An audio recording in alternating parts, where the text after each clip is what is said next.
पुण्यात्माओं, इस अमर कथा में अरुचि ना करना है। असंख्य युगों के बाद तुम्हारा बिल्ली के भागों छीका टूटा है, ये इसको छक छक कर खा लो और कल्याण करा लो।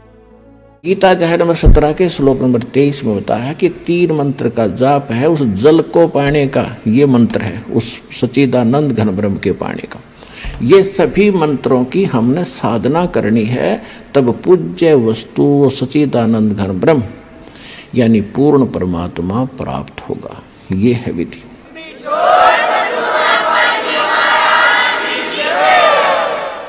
अब वो कैसे प्राप्त होगा?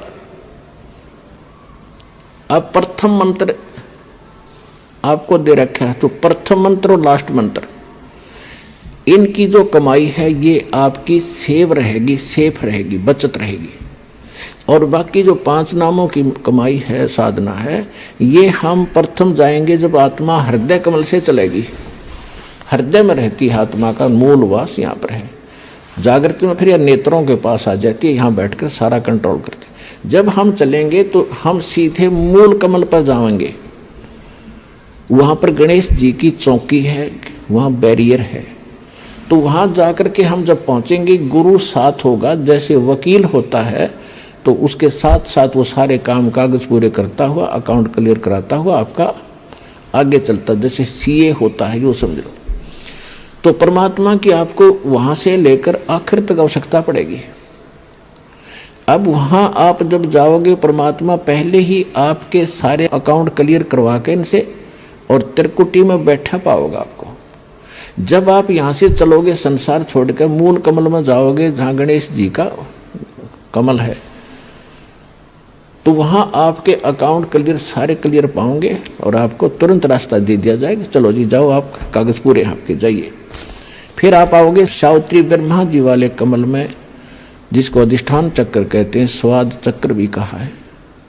इसी तरह वहाँ से आपको क्लीन चिट तार में लगी, अब जाइए। फिर इसमें नाभि कमल में आओगे, विष्णु जी के कमल में। फिर यहाँ से भी आप आगे चलोगे कि आपका अकाउंट क्लियर, जाइए हृदय, फिर कंठ कमल, फिर आप पहुँचोगे त्रिकुटी पर। जब आप त्रिकुटी पर पहुँचोगे, वहाँ परमात्मा मिलेंगे इस दास के रूप में। अब जैसे आप यहाँ गुरु जी के प्रति जैसा व्यवहार, जैसा विचार और जैसी श्रद्धा आपकी है, ये आपकी यहाँ रिहर्सल कराई जाती है कि गुरु मानुष कर जानते ते नर कहिए अंध, ओवे दुखी संसार में आग काल के फंदे। गुरु को मानुष नहीं जाने, गुरु गोविंद कर जानियो, रहियो शब्द समाए, मिले जब दंडवतम बंदगी, नहीं पल पल ध्यान लगावे। गुरु गोविंद दोनों खड़े, काके लागू पाए, बलिहारी गुरु अपना, जिन गोविंद दियो मिलाए। अब परमात्मा ने यह सिद्ध करना हमारे को एक ट्रेनिंग दे रहे हैं कि जैसा व्यवहार आप इस दास के प्रति कर रहे हो, ऐसा ही भगवान के प्रति माना जाएगा। और जैसा आप दिन में रिहर्सल कर रहे हो, रात में सौपन भी वैसे ही आएंगे। तो संसार छोड़कर जब जाओगे, आपको सौपन सा बनेगा। तो जैसा आपकी आस्था यहाँ वहाँ तो सामने स्पष्ट नजर आओगी, तो वहाँ आपकी परीक्षा होगी। अब जैसे वहाँ गुरु जी के साथ भगवान खड़ा हो, आपने परमात्मा को देखा नहीं, केवल चित्र देखे हैं उनके, तो वहाँ जाकर आप किसको प्रणाम करोगे?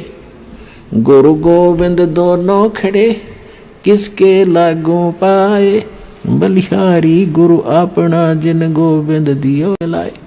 यानी हमने इतना दृढ़ होना है इस मार्ग पर सफल होने के लिए। वो जो दास के रूप में होगा, वो भगवान ही होगा वहाँ पर। अब परमात्मा ये भी देखते हैं कि जैसे 120 वर्ष भगवान रह कर चले गए यहाँ पर, और इस दास के स्थान पर अगर वो आज होते तो आप तो पहचान तो सकते ही नहीं, क्योंकि जब भी ना पहचाना, क्योंकि जो लाहे का काम करें, एक लंगोटी ही बांध, धोती ही बांध के फटे पुराने कपड़ों में घूमे फिरे, सारा काम करें, तो हमने सोचे जन साधारण आम आदमी है। तो इसलिए परमात्मा वो एक विधान बताएंगे और इसलिए दास को भेजा कि भगवान को पहचानवा दे, आपको पहचान करा दे। और कैसे मिलेगा ये नियम बताओ। तो जैसी उस समय भगवान होते इस दास के स्थान पर आप जैसा व्यवहार करते तो भगवान ये सब आपकी अकाउंट जमा होता रहता आपका कि इसका कैसा व्यवहार है, कैसा विचार है। तो अब दास ये देख रहा है, दास के प्रति जैसा आपकी भावना, जैसे आपके विचार, आपकी श्रद्धा है, तो आपकी वहाँ बुक में लिखे जा रहे। परमात्मा वाले स्थान के पास आपकी एक अलग से पैड है, आपकी बही है, आपका अकाउंट खुला हुआ है, एक फैक्स वहाँ जाता है। तो उस समय फिर आपका जैसा स्वभाव आप वहाँ प्रयोग करोगे त्रिकुटी पे, जैसा आप यहाँ कर रही हो एज इट इज होगा। फिर वहाँ से अगर गलती कर दी तो आपको फिर भी वापस पटक दिया जाएगा, वहाँ से भी आपको फेल होकर वापस निराशा हाथ लगेगी। यहाँ अलग बात है कि किया हुआ कर्म यहाँ ऊपर के ब्रह्मांडों में आप देवता बने रहोगे हजारों लाखों युगों तक, और फिर वहाँ आपकी पूरी पूंजी भक्ति नाश करा कर ये वापस पटक देगा धरती पे। तो इससे बचने के लिए जो पहले हम मार खा गए, हमने धोखे खाए, उससे बचने के लिए अब ये फावल पॉइंट बताए जाते हैं। इसमें दृढ़ रहना बच्चों, बार बार यही आपको बताया जाता है। जब आप त्रिकुटी पर पहुंचोगे तो वहाँ ये नीचे के मंत्र तो हो गए साफ, कंठ कमल तक सारे आपका हिसाब किताब हो गया। आपके साथ वो 2 मंत्र का जाप वो और साथ है। यहाँ कंठ कमल से लेकर त्रिकुटी तक जाने का बहुत लंबा रास्ता है। ये तो एक यहाँ तो मैप है, वहाँ ओरिजिनल चीज़ है। तो वहाँ जाने के बाद जब आप पहुँचोगे तो 2 मंत्र आपके पास होंगे, 3 मंत्र होंगे, उनकी कमाई आपके साथ होगी। ओम तो ब्रह्म का है, और दूसरा जो मंत्र सांकेतिक आपको दिया जाता है सतनाम में, वो अक्षर पुरुष का मंत्र है, सात संग ब्रह्मांड के स्वामी का। अभी तक हमारे को 10वां द्वार का ही ढोल पीटा गया ऋषि महर्षियों के द्वारा। और एक जम्मू के अंदर मधु परमहंस को आवे, कबीर पंथी को और कह का पता नहीं इसने, और वो कबीर साहब की किताब अधूरी सी बाणी पढ़ ली, 11वीं खिड़की एकादश, और वो छाती कुट्या करता ने कहा था मेरे जैसा किसी के पास ज्ञान नहीं, इस ब्रह्मांड में जो वस्तु है मेरे पास नहीं, और 11वां द्वार पा गया, 11वां द्वार इसे किसी ने बताया नहीं। कमाल के आदमी है। ये तो कबीर सागर में लिखा है, आपने पढ़ लिया तो कला टूट गया। भक्ति आपके पास नहीं, ज्ञान तुम्हारे पास नहीं, जबकि कबीर साहब ने तो 12वां द्वार बताया है, 11वां नहीं है। 11वां तो अक्षर पुरुष के लोक में जाता है, इसने उसका भी ना पता, वो सुन रखी है 11वां द्वार एकादश खिड़की लगी। अब क्या है, जो ओम नाम के जाप का कमाई है वो वहाँ त्रिकुटी पर अकाउंट करवा दिया जाएगा। धर्मराज के दरबार में जाएंगे, परमात्मा आपके साथ होगा इस दास के रूप में, और उनसे कहेगा भाई इसका हिसाब करो। गीता अध्याय नंबर 18 के श्लोक नंबर 66 में आपका विधान है, क्योंकि वहाँ जैसे वकील बताते हैं जजों के सामने जी ऐसा उस धारा में ऐसा लिखा है, ऐसा लिखा है, ये खरा उतरता है, तो जज उसको स्वीकार करता है। तो जाते ही अब जैसे कबीर साहब के एक शब्द है, कर ले गुरु वकील मुकदमा भारी है, भाई कर लो गुरु वकील मुकदमा भारी है। तो गुरु एक वकील का भी काम करेगा आपका। तो वहाँ जाकर के भगवान होंगे इस दास के रूप में, और वहाँ उनको कहेंगे जी आपके विधान में लिखा है गीता अध्याय नंबर 18 के श्लोक नंबर 66 में, सर्वधर्मान परित्यज माम एकम शरणम व्रज अहम तवा सर्व पापे भ्यामोक्षामि मा शुच। इसका अर्थ इन्होंने गलत कर रखा आज तक के अनुवादकर्ताओं ने। इन्होंने क्या कर दिया, श्री कृष्ण जी कह रहा है, ये श्री कृष्ण मान रही थी तो कि तू सब धर्मों की सब पूजाओं को छोड़कर एक मेरी शरण में आ जा, फिर मैं तुझे सब पापों से मुक्त कर दूंगा। गीता अध्याय नंबर 2 के श्लोक नंबर 7 में अर्जुन पहले ही कह रहा है कि मैं आपकी शरण हूँ, आपका दास हूँ, मेरी बुद्धि अब काम नहीं कर रही, मैं युद्ध करूँ कि ना करूँ, मुझे सीधा मार्ग बता दो, आप मेरे गुरु, मैं आपका शिष्य हूँ। अर्जुन तो पहले उसकी शरण में था, ये सट्टे मारे तो के नकल तो थी इनमें। गीता अध्याय नंबर 18 के श्लोक नंबर 66 का जो अर्थ है, गीता ज्ञानदाता कहता है, अपने आत्माओं दास का उद्देश्य ये केवल राम कथा सुनाना नहीं है, आपको विद्वान बनाना है ताकि आप मार ना खा जाओ, भविष्य में फिर काम ना बिगड़ जाए। और बहुत आसान तरीके से आपको समझाया जा सकता है, 1 बार 2 बार 100 बार बताऊंगा, अपने आप हृदय में समा जाएगी आपके। इस झूठ को हमने लाखों बार सुन लिया तो सच्ची होगी, सत्य को भी सैकड़ों बार सुनोगे अपने आप, सत्य तो है ही सत्य, या तो ऐसा जगह बना देगी फिर कोई टस से मस नहीं कर सकता। गीता अध्याय नंबर 18 के श्लोक नंबर 62 में इसने कह दिया, अर्जुन तू सर्वभाव से उस परमेश्वर की शरण में जा, उसकी कृपा से तू परम शांति को, सनातन परम धाम को प्राप्त होगा। अपने विषय में 8वें अध्याय के 5 और 7 में कह दिया कि मेरी शरण में रहना है तो मेरा 8वें अध्याय के 13वां श्लोक में मंत्र बता दिया, ओम नाम का जाप है, इसको कर, युद्ध भी कर, मेरी शरण में रहेगा तो जन्म मृत्यु तेरी भी होगी मेरी भी होगी। अब ये 18वां अध्याय है, लास्ट अध्याय है, लास्ट ये मंत्र चल रहे हैं, अंतिम मंत्र, अंतिम अध्याय गीता अध्याय नंबर 18 के श्लोक नंबर 62 में उसने कहा। अब 63 में वो कहता है कि अर्जुन ईब तू सोच विचार कर ले, जो मैंने गुप्त से गुप्त ज्ञान आज तक किसी को नहीं बताया वो तेरे को बता दिया। ये गीता का जो ज्ञान है ये अति रहस्य युक्त था, यो आज मैंने तेरे को बताया था, कभी पहले बताया था सूर्य को, और आज मैं तुझे बता रहा हूँ। सूर्य ये आग का गोला नहीं, एक देव है अलग से, जैसे बिजली महकमे का बिजली का अफसर होते हैं, मंत्री होते हैं ऐसे। तो कहता है ये गुप्त से गुप्त ज्ञान मैंने तुझे बता दिया, अब तूने जैसा अच्छा लगे वैसा कर ले। 18वें अध्याय के 64वें श्लोक में कहा कि एक और गुप्त बता देता हूं कि जिसके विषय में 18वें अध्याय के 62वें श्लोक में मैंने कहा कि उसकी शरण में जा, वो मेरा भी पूज्य देव है, इष्ट देव है। ये तेरे हित में बता रहा। 18वें अध्याय के फिर 65वें श्लोक में कहता है कि अर्जुन यदि तूने मेरी शरण में आना है तो मुझे नमस्कार कर, मेरा भक्त बन, चिंता ना कर, तू मुझे ही प्राप्त होगा।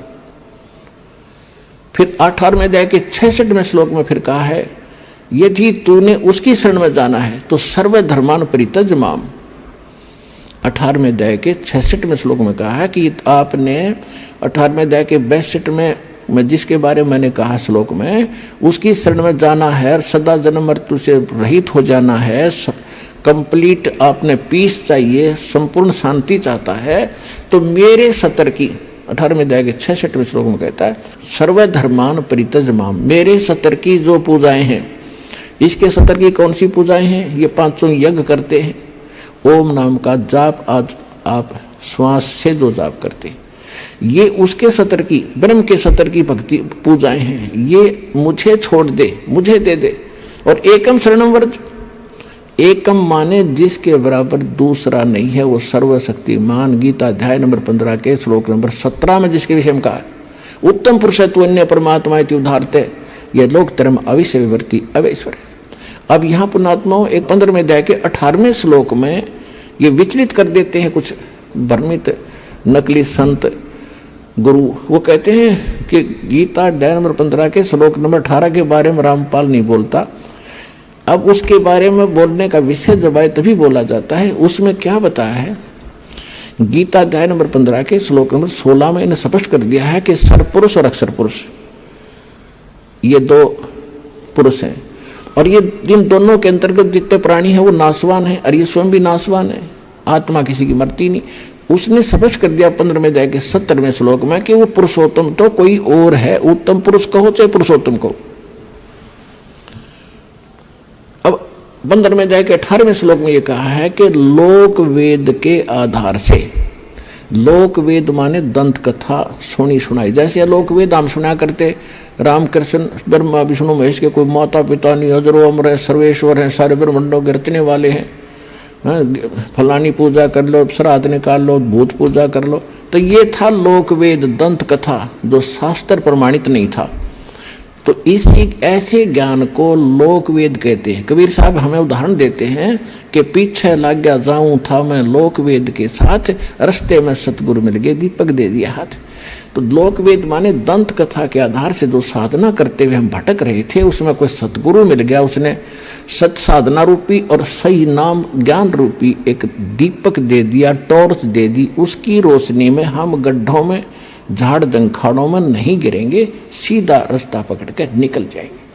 तो जैसे दास पहले श्री कृष्ण का पुजारी था, श्याम जी का पुजारी था, हनुमान जी का पुजारी था, तो वो था लोक वेद के आधार से। फिर सतगुरु ने दीपक दिया, पूज्य गुरुदेव मिले राम देवानंद जी, तो उसके आधार से दास सीधा चला। तो यहाँ परमात्मा हमें बता रहे हैं कि पीछे लग गया जाऊं था मैं लोक वेद के साथ, और इस भक्ति रूपी सफर में सतगुरु मिल गए, दीपक दे दिया हाथ। तो यहाँ गीता अध्याय नंबर 15 के श्लोक नंबर 18 में गीता ज्ञानदाता कहता है कि मैं लोक वेद के आधार से पुरुषोत्तम प्रसिद्ध हूँ, क्योंकि जितने मेरे अंतर्गत प्राणी आवे हैं, इंक्लूडिंग ब्रह्मा विष्णु महेश, इनसे मैं उत्तम हूँ, इनसे ताकतवर हूँ, इसलिए मैं पुरुषोत्तम नाम से प्रसिद्ध हो गया लोक वेद के आधार से, दंत कथा से। लेकिन उत्तम पुरुषत्व अन्य परमात्मा इति उदाहरत है, यह लोकतरम अविषय विवृत्ति अवैश्वर है। गीता अध्याय नंबर 15 के श्लोक नंबर 17 में स्पष्ट कर रखा हो, तो वो कोई और है। और गीता ज्ञानदाता खुद कहता है उसकी शरण में जाओ, उसकी कृपा से तू परम शांति को, सनातन परम धाम को प्राप्त हो। अब गीता अध्याय नंबर 18 के श्लोक नंबर 66 का जो अर्थ है कि सर्वधर्मान परित्यज माम, मेरे सतर की सब पूजाएं छोड़ दे, मुझे दे दे, तो हम वहां ओम नाम के जाप की कमाई उसको दे देंगे। त्रिकुटी पर इसके लेखाकार धर्मराज के दरबार में जमा करा देंगे, ये वहां से आपको बरी कर देगा। अब आगे लेके चलेंगे परमात्मा आपको। अब 10वां द्वार तो इस एक पिंड और ब्रह्मांड के अंदर रह जाता है, शरीर उसी का एक प्रारूप है। इससे आगे निकलेगा फिर सूक्ष्म रूप से, फिर जाएगा 11वें द्वार पे। 10वां द्वार जाके ब्रह्मरंध्र खुल जाने के बाद 10वां द्वार फिर एक हो जाता। जैसे एक तो द्वार का इधर का हिस्सा, एक सामने का, तो इसलिए इसको भौर गुफा भी बताते हैं, हर एक उसमें भौर गुफा होती है। तो इसका लास्ट आखिरी एंड जो 10वें द्वार का जाके समाप्त होगा 11वें द्वार, आगे जाके 11वां द्वार पाओगा, जहां इस अक्षर पुरुष के लोक में प्रवेश करेंगे। वो 11वां द्वार है। 21 ब्रह्मांड एक पूरा पैक्ड है, 7 संग ब्रह्मांड अलग से पैक्ड है, तो उनके बीच में एक ही द्वार है और सामने वाले में भी एक ही द्वार है। तो वो द्वार ऐसे घूम कर जाता है और उसमें जाके खुलता है। तो 11वां द्वार जो है सरपुरुष के 21 ब्रह्मांड पार करके से निकलेंगे और उसमें प्रवेश करेंगे अक्षर पुरुष वाले, वो 11वां द्वार है। फिर अक्षर पुरुष के लोकों को पार करते हुए 7 संग ब्रह्मांडों को हम पार करके आगे जाएंगे। वहाँ जो तत्व मंत्र है सांकेतिक सतनाम के अंदर 2 अक्षर में जो एक मंत्र है ओम से दूसरा, इसकी कमाई हम वहाँ देंगे और उसके 7 संग ब्रह्मांडों को पार करने का वो टैक्स है, उसका किराया है। अब हमारे पास रह जाएगा सत्य सार नाम की कमाई, उसको लेकर हम फिर 11वां द्वार पार करके 12वें द्वार को पार करेंगे, वो सतलोक में प्रवेश करावेगा और ये सत नाम सार नाम की कमाई हमारे साथ वहाँ जाएगी। ऐसे हम मोक्ष प्राप्ति करेंगे और नीचे से लेकर ऊपर तक आपको गुरु की आवश्यकता पड़ेगी। तो यहाँ कहते हैं गुरु बिन माला फेरते, गुरु बिन देते दान, गुरु बिन दोनों निष्फल हैं, चाहे पूछो वेद पुराण। कबीर हरि जय रूठ जा, गुरु की शरण में जावे, कहे कबीर गुरु रूठ गए तो हर ना करे सहाय। अब रामानंद जी का प्रकरण अभी बहुत शेष रह गया है, फिर आगे बताएंगे, क्योंकि इन महापुरुषों को आधार बनाकर आपको यथार्थ ज्ञान से परिचित कराया जाता है। ये सत्संग का उद्देश्य होता है कि उसमें सत्य ज्ञान ही बताया जाए। और अधिक जानकारी वसंत रामपाल जी महाराज जी से निशुल्क नाम दीक्षा प्राप्त करने के लिए संपर्क करें। हमारे संपर्क सूत्र है 8222880541, 8222 98805442। आप नीचे स्क्रीन पर दिए गए हमारे अन्य नंबरों पर भी संपर्क कर सकते हैं। विजिट करें हमारी वेबसाइट पर। हमारी वेबसाइट है www.jagatgururampalji.org।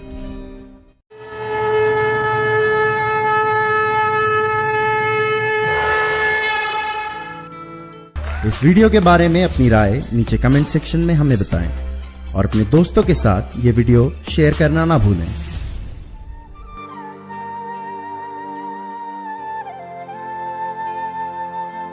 परमात्मा बंदी छोड़ कहते हैं भाई भक्ति करा करो गणी गणी।